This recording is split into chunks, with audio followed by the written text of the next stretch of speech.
By far, the number one reason we get bookings is for people attending some kind of event at the Kellogg Arena. So for those who are unaware, Battle Creek is where Kellogg's was founded, and also Post as well. So the nickname of Battle Creek is Cereal City, USA.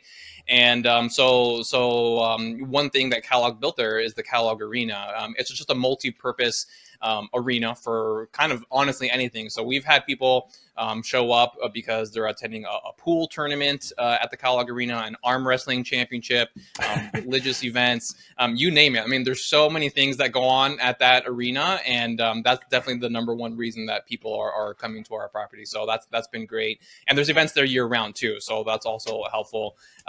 Number two was actually kind of a surprise. I was not expecting this one. Is golfers.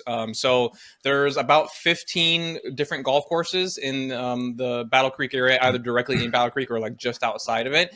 And we get a ton of people coming to golf at Battle Creek. So unbeknownst to us, it's a golfer's paradise, I suppose. And some of them actually even come up for professional tournaments as well. And then I would say number three, we get business travelers. So like I mentioned earlier, Kellogg's is there, so we get some people coming there. We get some medical professionals as well. We've had some contractors just doing work in the area. So a decent number of traveling professionals. And then I would say the fourth reason here would be weddings. Right now, actually for the fall, that's been our primary drive of people coming in this month, and also booking for next month in November, attending weddings in the Battle Creek area. And a few. I wouldn't say that I would say this is definitely number five. But I mean, some people are just coming to Battle Creek for vacation, right? So we had some people actually come all the way from Ohio because they wanted to check out the biking and hiking trails in the Battle Creek area, which there are a ton of, and they're extremely beautiful. My wife and I, we were able to check them out when we were visiting there back in June. We had some people that came over the summer because in the summertime, there's a baseball league in several parts of Michigan, but the team that's located in Battle Creek is the Battle Creek Battle Jacks, and people love to go watch the Battle Jacks.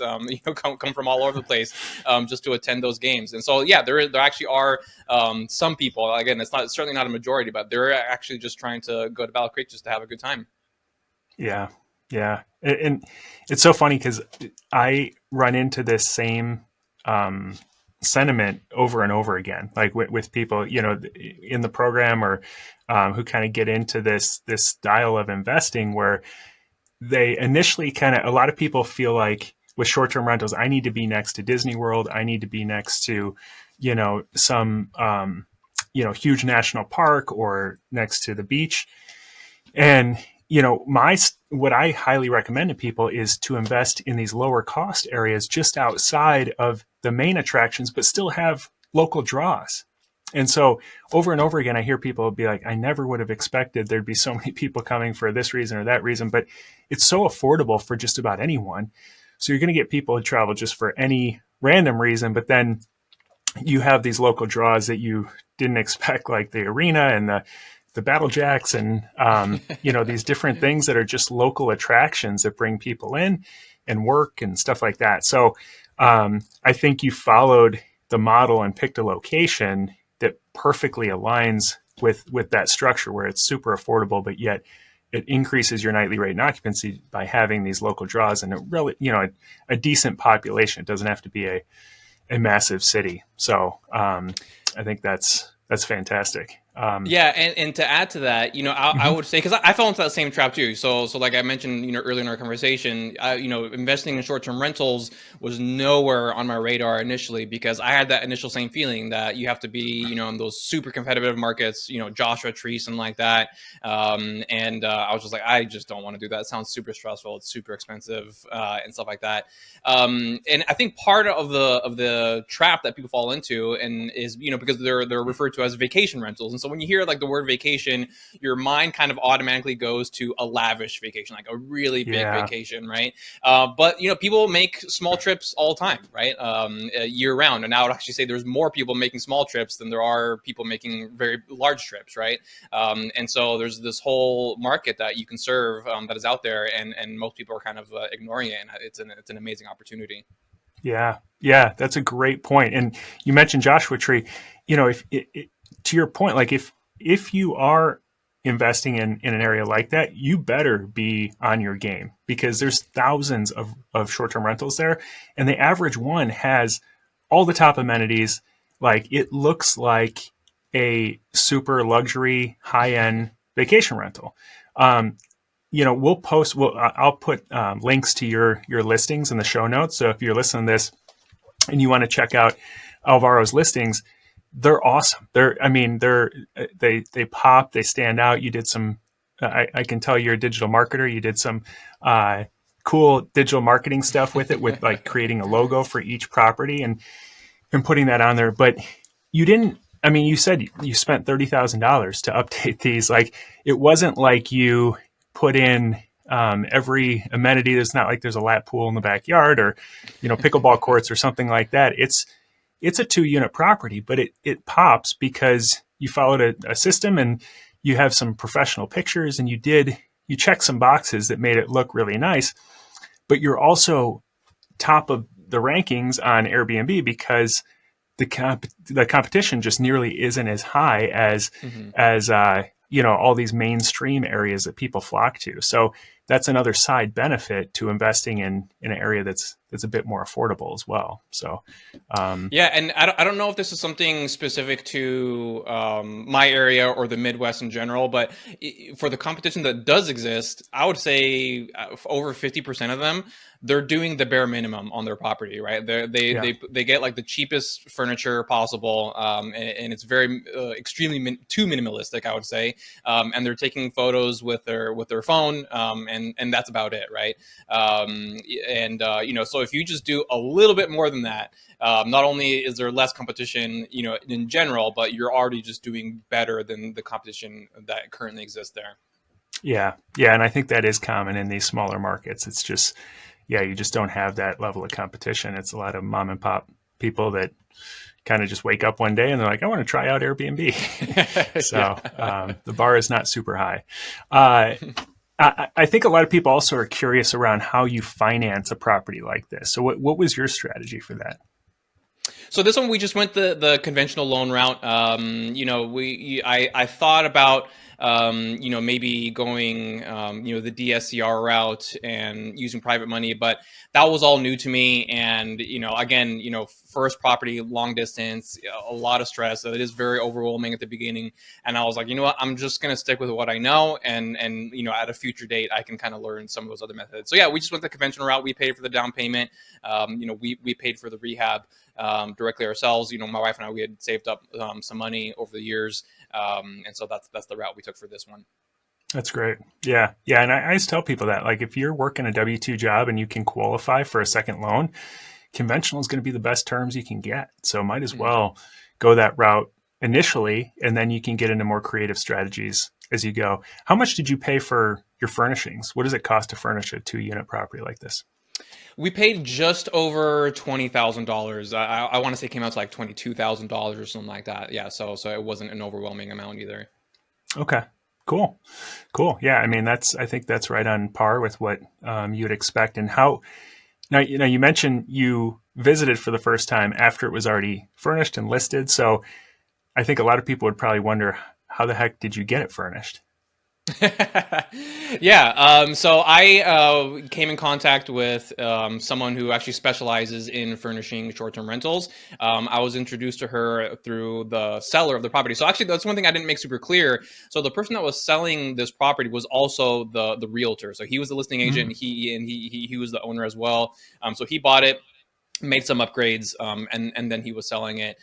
So I asked him initially, I'm like, hey, is there anyone that you happen to know that you know, specializes in furnishing short-term rentals? And you know, being a small town, I'm like, he's probably going to say no, but lo and behold, he's actually like, yeah, I actually do know someone. So he introduced me to her, and she was really fantastic to work with. She has a great eye for design, very simple to work with, and she was able to handle everything. I mean, honestly, I kind of just told her, you know, what we were looking for. We knew we wanted the properties to be themed. So our, the themes that we came up with was that the downstairs unit is the Great Lakes Hideaway, and then the upstairs unit we call the Mediterranean Oasis. And she worked with those themes, and she absolutely nailed it. And when people leave our reviews, 95% of them, like, that's the main thing that they talk about, is just how beautiful and well furnished the property is. Yeah. Yeah. And for $22,000, like a lot of people feel like I don't know how to design, so I can't get into this. I don't know. I'm not like a, creative person, or they're like, I can't do it remotely, because I need to be there and I need to be the one assembling furniture and stuff. I can tell you that part of the job sucks. My wife likes it a lot more than I do, but you don't have to do that. Like, lean into somebody who actually is trained, experienced, has done this before, and they're probably going to be way faster. The product is going to be way better. And it's going to alleviate a ton of your stress. So I love that you did that. Home stagers, designers, they're really good at this. So I think that's a really smart way to approach it.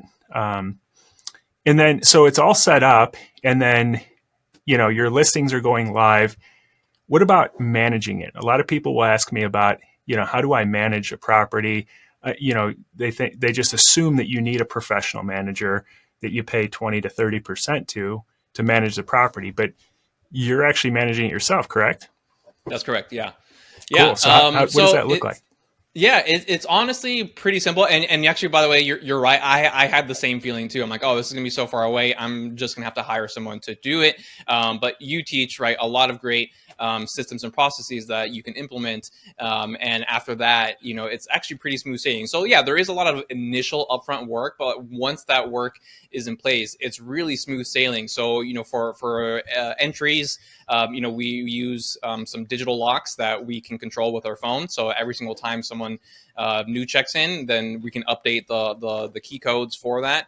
All the messaging that we do is through the Airbnb platform, and we have automated messaging in place there. That way, when someone books, they get an automatic message. When they check in, they get an automatic message. When they're about to check out, they get an automatic message, right? So it's not like us manually sending messages, all the time. That probably would get super, super overwhelming. And then, of course, then if they have any specific questions, we'll answer them directly in the app as well. And then we have a handyman that we got in touch with that, anything that needs to be updated or addressed, we give him a call, and he's super fast and responsive. So I just shoot him a text message. I'm like, hey, can you take a look at this? And, he's like usually there the very next day. And then we have a cleaner that handles all the cleanings for us. So the way we do it with her is that we just put all of the bookings on a Google Calendar that we share with her. So where it's not like we're constantly sending her text messages like, hey, please clean this, please clean that, right? She just knows when someone's coming in and coming out.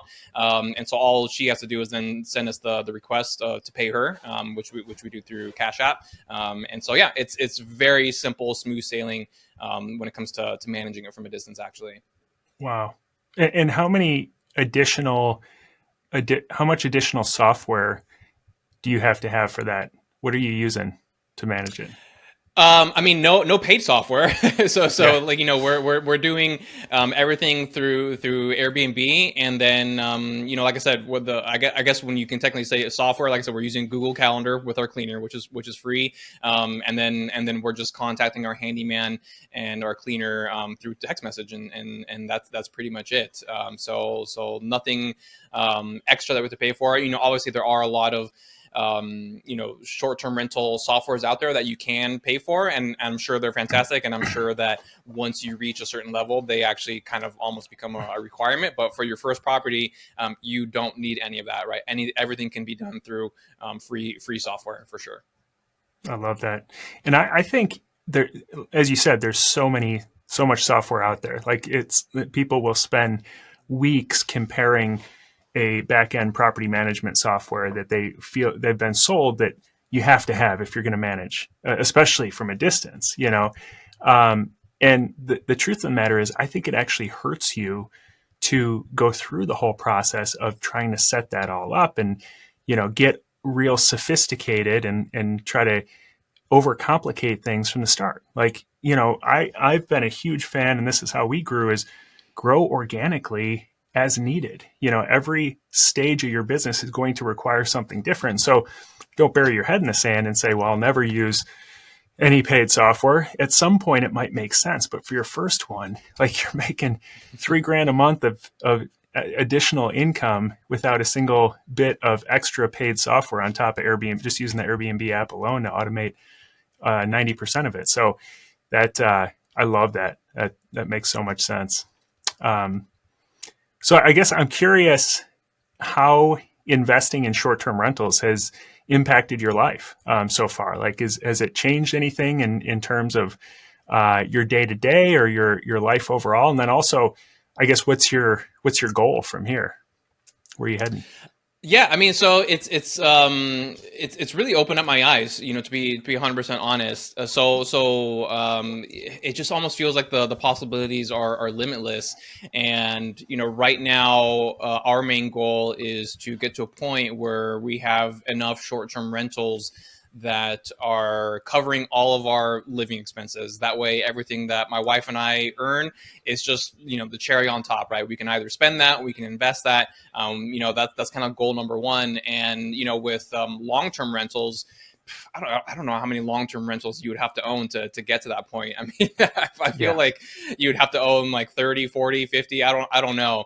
And so initially I never thought that a year into my investing journey that I would already be thinking about, oh, how can I get enough real estate investments to cover all of my living expenses. But I'm already thinking about that, and it feels possible, it feels very feasible. You don't need a ton of properties. I mean, honestly, we're working on our second one, which we can get into more details in just a second. But I think after a third one, if it has similar numbers, like, we'll be good in terms of hitting that goal. And obviously then we can hit our next goal, whatever that might be beyond that. But that freedom and flexibility and knowing that's all possible is just really empowering. It's exciting, and it's a journey that I'm so grateful that I've been able to go on.